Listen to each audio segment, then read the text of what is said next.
정현종 시인이라고 있는데요. 그 시인이 쓴 시 중에 섬이라고 하는 시가 있습니다. 그 섬이라고 하는 시가 이렇게 진행이 돼요. 사람들 사이에 섬이 있다. 그 섬에 가고 싶다. 이게 다입니다. 상당히 짧은 시이긴 한데요.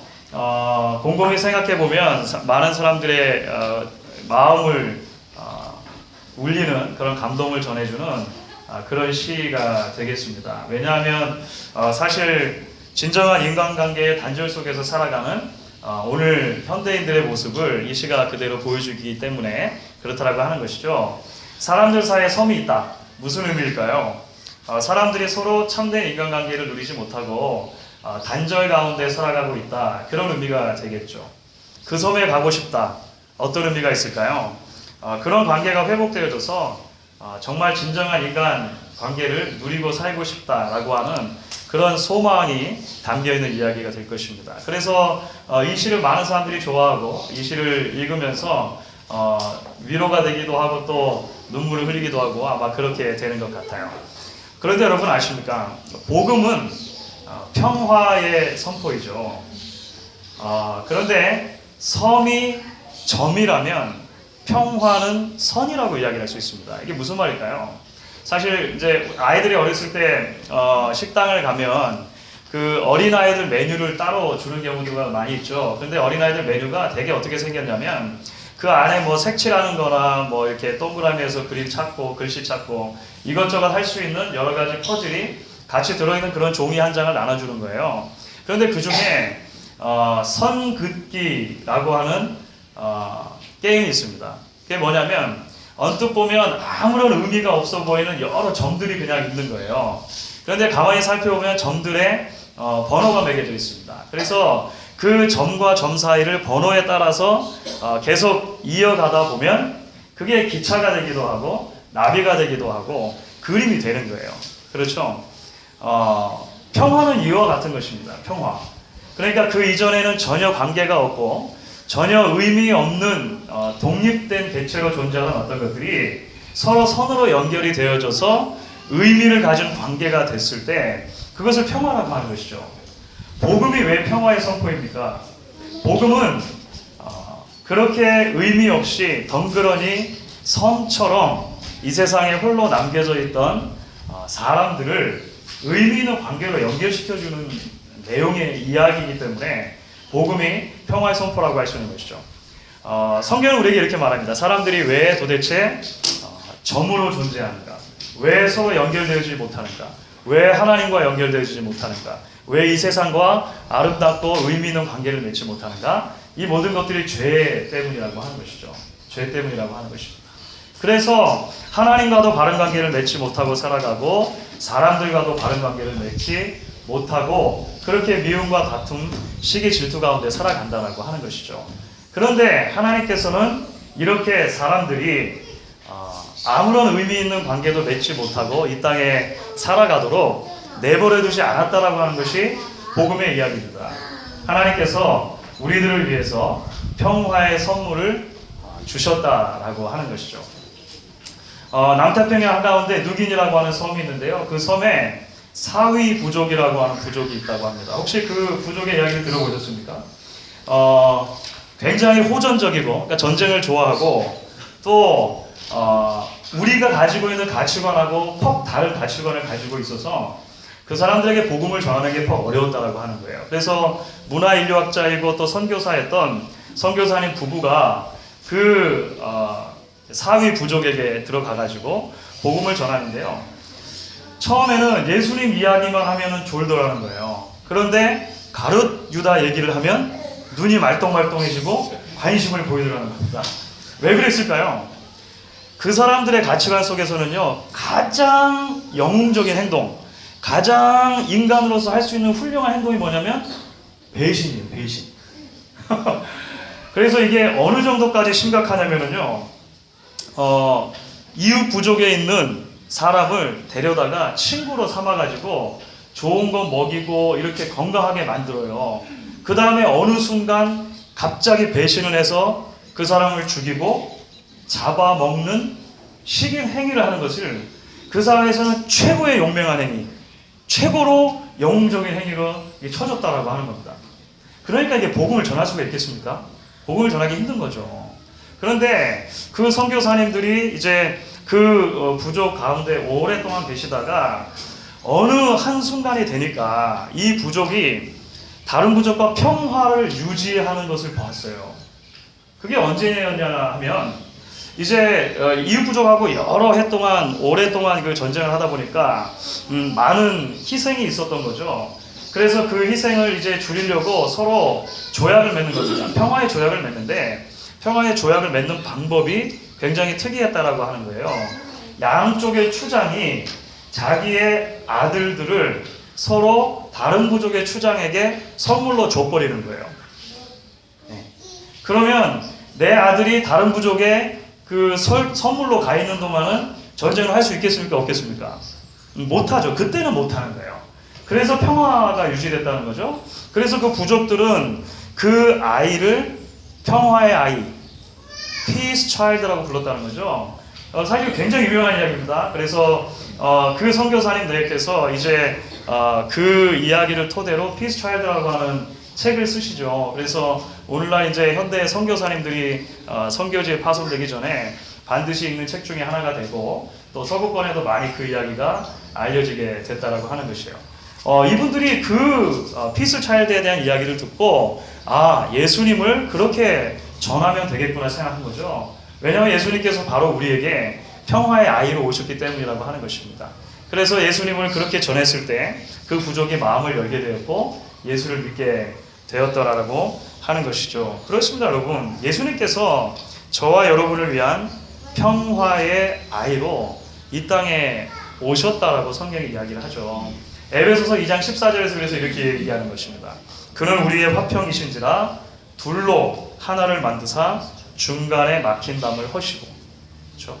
하나님과 우리 사이를 연결시켜 주셨고, 우리와 우리 사이를 연결시켜 주셨고, 우리와 이 세상 사이를 연결시켜 주시는 역할을 예수 그리스도께서 해 주셨다라고 하는 것입니다.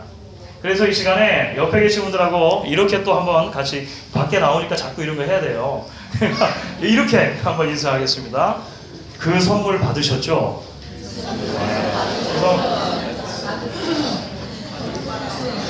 아니 물어보기만 하지 마시고 대답도 해주세요. 그 선물 받으셨죠, 여러분? 예수님께서 우리를 위해서 평화의 아이로 오셨고 하나님께서 보내주신 그 선물 우리도 받았다라고 하는 것입니다. 그런데 여러분, 성경은 단순하게 예수님을 우리를 위한 평화의 아이로 소개하는 데서 끝나지 않으시죠. 예수님께서 그렇게 우리를 위하여 평화의 아이로 오셨기 때문에 그 예수를 소유한 모든 하나님의 백성들을 이제 성경은 평화를 만드는 사람들로 부르신다라고 하는 것입니다. 평화를 일구는 사람, 어느 곳에 있든지 평화를 만들어내는 사람으로 부르신다는 것이죠. 그래서 성령의 9가지 열매 우리가 계속 살펴보는 가운데 이제 세 번째 열매가 화평이라고 하는 열매로 나타나는 것입니다.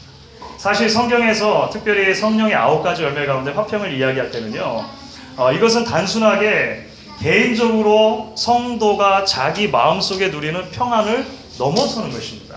그러니까 내 안에도 평안이 필요하죠. 내 안에도 평안이 필요한데요, 성경이 지금 화평이라고 말할 때는 단순하게 내 안에 누리는 평안을 넘어서는 다른 사람들과의 관계 속에서 만들어져 가고 일구어져 가는 평화의 관계를 염두에 두고 이야기를 하는 것입니다. 예수님께서 팔복 가운데 그래서 그렇게 말씀하시는 거죠. 화평케 하는 자는 복이 있나니 저희가 하나님의 아들이라 일컬음을 받을 것이다. 그래서요, 보네퍼라고 하는 목사님은 이렇게 말씀하신 적이 있어요. 평화란 그리스도의 오심으로 우리에게 주어진 계명이다, 이렇게 말했고요. 또 다른 한 목사님은 이렇게 말한 적이 있습니다. 세상에서 화평케 하는 일보다 하나님을 닮은 일은 없다. 그러니까 어떻게 우리가 하나님을 닮아가는가, 어떻게 예수 그리스도를 닮아가는가, 화평케 하는 자로 살아가느냐를 묻는다라고 하는 것이죠. 사실 우리가 살고 있는 세상은 그야말로 평화가 깨어진 세상이라고 할 수 있을지 모르겠습니다. 우리는 한국에서 종종 들려오는 그런 안타까운 소식들을 듣게 돼요. 우리 미국에는 이제 고층 아파트가 별로 없잖아요. 그래서 이제 층간 소음이라고 하는 게 좀 우리한테는 생소합니다.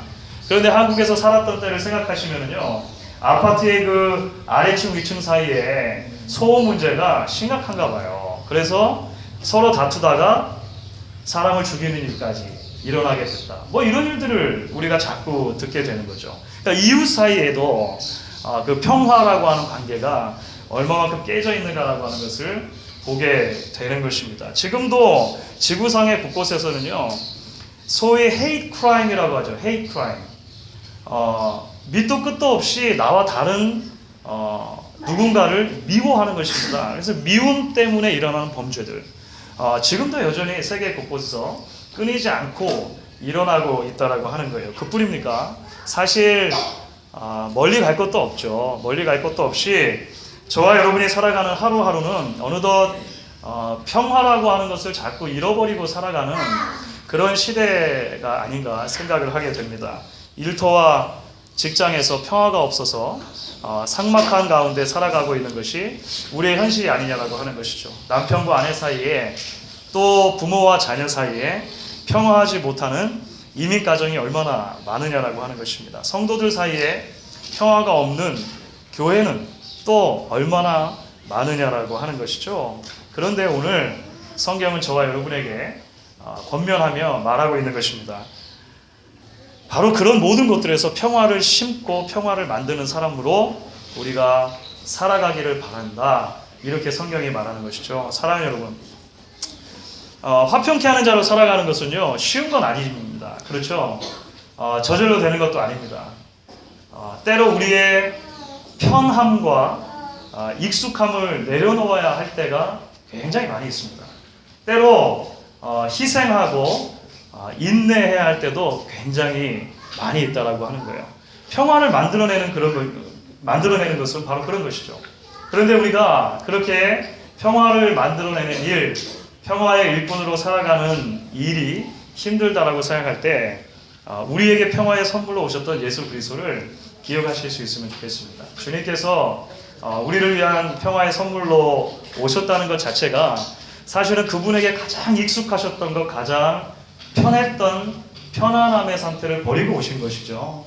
우리를 위해서 가장 많이 희생하시고 가장 많이 버리신 자리가 바로 주님의 이 땅에 오신 자리, 고난과 십자가의 자리였다라고 하는 것입니다. 서론에서 제가 말씀드린 시인 이름 혹시 기억하시겠습니까? 아유, 어떻게 기억하셨어요? 저는 사실 기대하지 않고 예, 정현종 시인이라고 하는 분이 있는데요.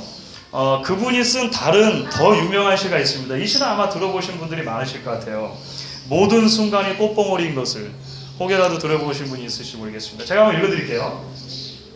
나는 가끔 후회한다. 그때 그 일이 노다지였을지도 모르는데, 그때 그 사람이, 그때 그 물건이 노다지였을지도 모르는데, 더 열심히 파고들고 더 열심히 말을 걸고 더 열심히 귀 기울이고 더 열심히 사랑할 걸. 밤벙어리처럼 귀머거리처럼 보내지는 않았는가. 우두커니처럼 더 열심히 그 순간을 사랑할 것을. 모든 순간이 다 꽃봉오리인 것을. 내 열심에 따라 피어날 꽃봉오리인 것을. 이것이 전영종 시인의 모든 순간이 꽃봉오리인 것을 이라는 그런 시입니다. 그렇습니다, 여러분. 사실 바로 지금 이 순간이 우리가 화평케 하는 사람으로 살아야 하는 그런 순간이겠죠.